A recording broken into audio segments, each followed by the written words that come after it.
Dr. Charles Fay is a best-selling author and a world-renowned expert in the areas of parenting, family psychology, and you guessed it, sibling rivalry. Let's join Dr. Fay as he talks about how to make the best of sibling rivalry. And now, Dr. Charles Fay. Oh, welcome. You ready to have some fun?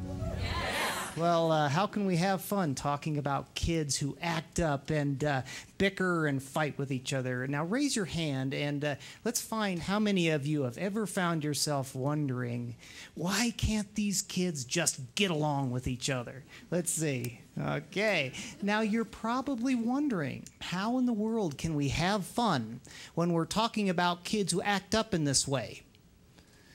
Well, I had a wonderful woman in one of my audiences. She was so cute. She raised her hand, and she was a kind of a perky lady. She always did what perky people do, like this. No. And she said, I know how we can have fun. And everybody looked at her, how? And she said, because we're here. And then she got real, and she said, and our kids ain't. Love and logic parents, every day they hope and pray that their kids encounter struggles. And they hope and pray that their kids have to make lots of decisions. And you know what? Even more importantly, love and logic folks, they hope and pray that their kids blow it. Now, why in the world would I say something like that, that we would hope and pray that our kids would make mistakes? Are your kids making enough of those mistakes when that price tag is small? See, because that price tag goes up every single day. And what I pray for my kids and your kids is they've made enough small mistakes over little things that have small consequences so that when they're older and those consequences are life and death, they have a very good and strong understanding of cause and effect. That's right. And you know, when I think about wise parents, I think about Jane. Yeah, I was fortunate to live right next door to a brilliant woman. She'd raised a whole slew of people over the years. By the time I met her, she was 80 years old. And it wasn't long before we started talking about kids, and we started talking about love and logic, and she asked me about it, and I told her all about what we did, and I gave her one of our books, and she took it home. And it wasn't even a week later, and she's running across the yard. She's waving it over her head, and she says, our pa used this before you guys ever came up with it.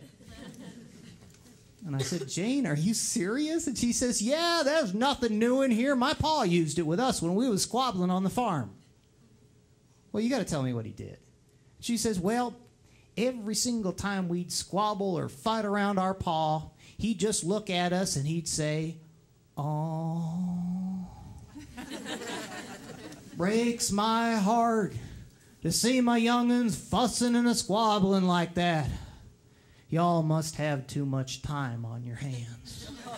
But I can help you with that. And then he'd say, I bet if you went over there by the barn and you pulled out those thistles, that would give you lots of practice getting along with each other. And she said, every single time we had a little problem like that around him, he'd just send us off to do chores. He said they were great practice for learning how to get along with people. And so I asked her, I said, Jane, I said, did that really work? And she said, well, it didn't always make me and my brother love each other, but we got real good at pretending like we did. Yeah, I'm going to take you someplace. We're going to do research. We're going to be scientists. It's going to be fun, too, because we're going to go to one of the local furls. How many of you have been to one of those? Family Interaction Research Lab. You've all been to one of those. Walmart. Right? And we're going to go and we're going to study a family here, and there's a couple siblings, and they're going at it. They're going at it, and here's mom and dad, and they're getting tired and frustrated and sick of it. And this is what it looks like. Cut it out, for crying out loud. Listen, one of these days, you're going to look back and you're going to wish you had a better relationship with each other. You know, there are a lot of kids that grow up without siblings, and they grow up and then they miss that, and then listen, You know how bad it's going to feel when you're older and you want to pick up your phone and call your sister and talk to her. But no, you've destroyed that relationship. And now you look at me when I'm talking to, these are things that you guys need to think about I am getting sick and tired of listening to all this sort of thing. If you keep this up. Now, why are you laughing at this? Now, how many of you know a couple kids who suddenly reply to something like that in the following way? Well, she... Wait a second. We totally disagreed with what you said until you put it that way.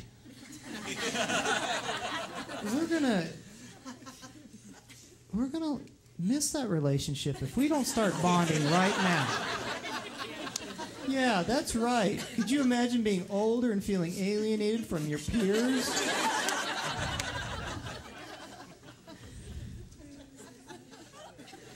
Doesn't happen, does it? See, but I think a lot of us, honestly, we have this myth or this fantasy in our head that somehow we can lecture kids into getting along really well with each other, and they're going to look up at us and say, "Oh, we see the light." But Love and Logic doesn't teach that. No. We actually teach that the more words you use when a kid is upset, the less effective you're going to be. Yeah, great parents, great leaders. They use very, very few words when things aren't going well.